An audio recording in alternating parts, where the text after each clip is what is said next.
नमस्कार दोस्तों, मेरी YouTube channel my thoughts your opinions में मैं अंश शाह आपका हार्दिक स्वागत करता हूं।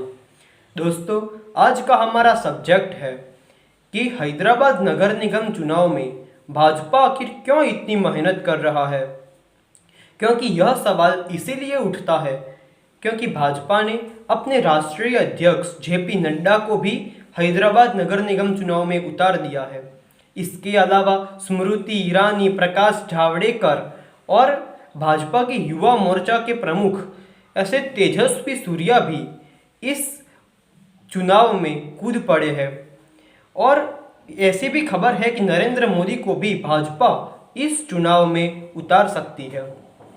तो अगर बात किसी केंद्र की या फिर राज्य की हो तो यह सवाल नहीं उठता, पर एक नगर निगम जो एक स्थानिक स्वराज्य की संस्था है, इस पे जब कोई राष्ट्रीय कक्षा की पार्टी ऐसी मेहनत करती है तो यह सवाल उठता है कि इसमें भाजपा को क्या चाहिए, भाजपा क्यों एक नगर निगम में इतनी मेहनत कर रहा है।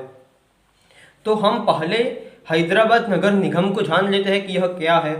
तो यह है GHMC यानी कि ग्रेटर हैदराबाद म्यूनिसिपल कॉरपोरेशन, और यह कुल 150 वार्ड में विभाजित है। 150 सीटें हैं यहाँ पर GHMC में। और पिछले बार के चुनाव में तेलंगाना राष्ट्र समिति के KCR के चंद्रशेखर राव ने 150 में से 99 सीटों पर जीत दर्ज की थी। और OIC की जो पार्टी है AIMIM, उसने 44 सीटों पर जीत दर्ज की थी। तो इस बार भाजपा इतनी मेहनत कर रहा है, इसके लिए मैंने कुछ विश्लेषण किया हुआ है जो मैं आपके समक्ष प्रस्तुत कर रहा हूं। तो दोस्तों, इसमें पॉइंट नंबर 1 कि भाजपा दक्षिण के राज्यों में एक आशातीत सफलता की प्रतीक्षा में है, क्योंकि जब से भाजपा में नरेंद्र मोदी और अमित शाह युग का आगमन हुआ है, तब से भाजपा ने उत्तर भारत हो, पश्चिम भारत हो और अब तो पूर्व भारत में भी अपने पांव जमा लिए हैं। पर सिर्फ भारत का दक्षिण कोना ही ऐसा है कि जहां भाजपा की मौजूदगी ज़्यादा नहीं है। सिर्फ कर्नाटक राज्य को छोड़कर बाकी के दक्षिण के चारों राज्यों में भाजपा सिर्फ नाम मात्र की ही है। तो भाजपा हैदराबाद का यह मेयर का चुनाव जीतकर यह साबित करना चाहती है कि हमारा भी दक्षिण में कोई वजूद है। और अगर इस बार हैदराबाद में भाजपा की जीत होती है तो इससे भाजपा के लिए दक्षिण भारत के सभी 4 राज्यों में एक बड़ी जीत के आसार हो सकते हैं, क्योंकि अगले साल ही तमिलनाडु और केरला में भी चुनाव है, विधानसभा के चुनाव है तमिलनाडु और केरला में भी। अगर इस बार हैदराबाद में भाजपा को जीत मिलती है तो इसका सीधा असर उन 2 राज्यों पर भी होगा। और अगर नरेंद्र मोदी और अमित शाह को पूरा भारत जीतना है, भारत विजयी करना है, तो इसके लिए अपने राजसूय यज्ञ के घोड़े दक्षिण के राज्यों में भी प्रसारने होंगे। और इसी के लिए भाजपा हैदराबाद में इतनी मेहनत कर रहा हो ऐसा लग रहा है, क्योंकि हैदराबाद एक ऐसा पहले राज्य था निज़ाम का कि जहां पर अंग्रेज़ों, मुगलों आदि किसी ने भी सत्ता नहीं जमा सके थे, कोई भी लोग। इसलिए अगर निज़ाम का हैदराबाद का किला अपने हाथ में आता है तो सब राज्यों में भाजपा बहुत आगे निकल सकता है। इसमें दूसरा मुद्दा यह है कि असदुद्दीन ओवैसी, AIMIM के नेता, ओवैसी का हैदराबाद गढ़ है, क्योंकि ओवैसी पिछले जो चुनाव हुए थे बिहार के, उसमें AIMIM ओवैसी की पार्टी ने 5 विधानसभा की सीटें जीती थी और सब राज्यों में ओवैसी अपना कद बढ़ा रहे हैं। ऐसे में अगर भाजपा ओवैसी को खुद उनके ही गढ़ में आके पराजित करता है तो इसका पूरे भारत में असर देखने को मिलेगा और AIMIM का भी मनोबल टूटेगा, क्योंकि जब अपने ही गृह शहर में, अपने ही राज्य में हार होती है तो इसका सीधा असर होना तो तय है। इसमें तीसरा मुद्दा यह है कि जो पिछले उपचुनाव हुए थे, पिछले महीने ही हुए थे, जब बिहार का विधानसभा चुनाव था और उत्तर प्रदेश, मध्य प्रदेश, गुजरात और बहुत से राज्यों में उपचुनाव हुए थे विधानसभा की सीटों के, तब भाजपा ने, तब तेलंगाना राज्य की भी एक सीट थी, दुबक्का नामक एक सीट थी, उसमें भाजपा ने बहुत बड़ी मार्जिन से जीत दर्ज की थी। और इससे, और सब राज्यों में, गुजरात के भी 8 और एमपी की भी 28 में से 18 बैठकों पर भाजपा जीती थी।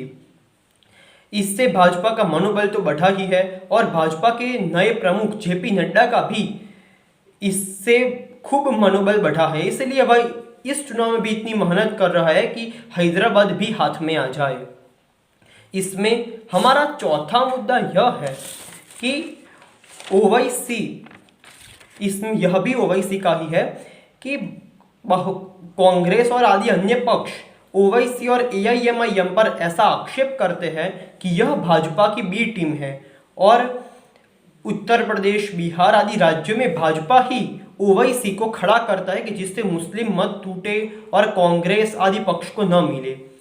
और भाजपा इस चुनाव में यह भी साबित करना चाहता है कि हमारा ओवैसी के साथ कोई भी नाता नहीं है।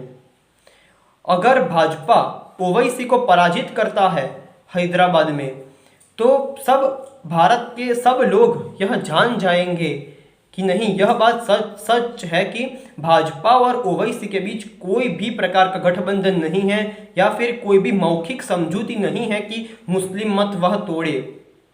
इससे भाजपा और ओवैसी की दुश्मनी भी जाहिर हो जाएगी।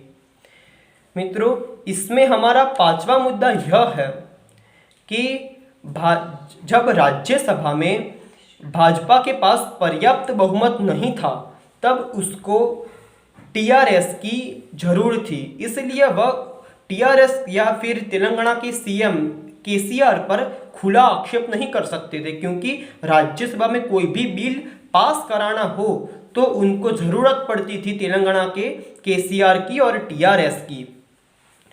इसीलिए भाजपा पर अब यह हुआ है कि राज्यसभा में भाजपा के पास पर्याप्त संख्या बल है और अन्य किसी भी पक्ष की भाजपा को कोई जरूरत नहीं है कि यह हमें समर्थन देगा नहीं देगा, क्योंकि अब भाजपा के पास पर्याप्त संख्या बल है और कोई भी बिल पास कराने के लिए केसीआर की आवश्यकता नहीं है। इसीलिए इस बार के चुनाव में भाजपा पहली बार ऐसा हो रहा है कि भाजपा खुलेआम केसीआर के खिलाफ बोल रही है, क्योंकि अगर राज्यसभा में या केंद्र में भाजपा को जरूरत होती केसीआर की तो यह कभी भी नहीं हो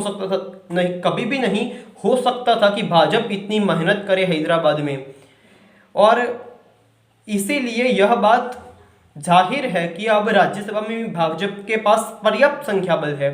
इसीलिए भाजपा ने यह कार्य किया है कि खुलेआम केसीआर के खिलाफ वह बोल रहे हैं।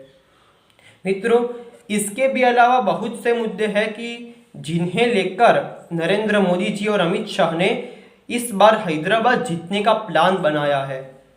और यह बात तो मैं स्पष्ट कह दूंगा कि नरेंद्र मोदी और अमित शाह भाजपा को एक ऐसा पक्ष बना रहे हैं कि जो कभी भी भूतकाल में जवाहरलाल नेहरू या इंदिरा गांधी के समय में भी कांग्रेस पे जितनी पावरफुल नहीं थी उससे भी ज़्यादा यह भाजपा को पावरफुल बना रहे हैं।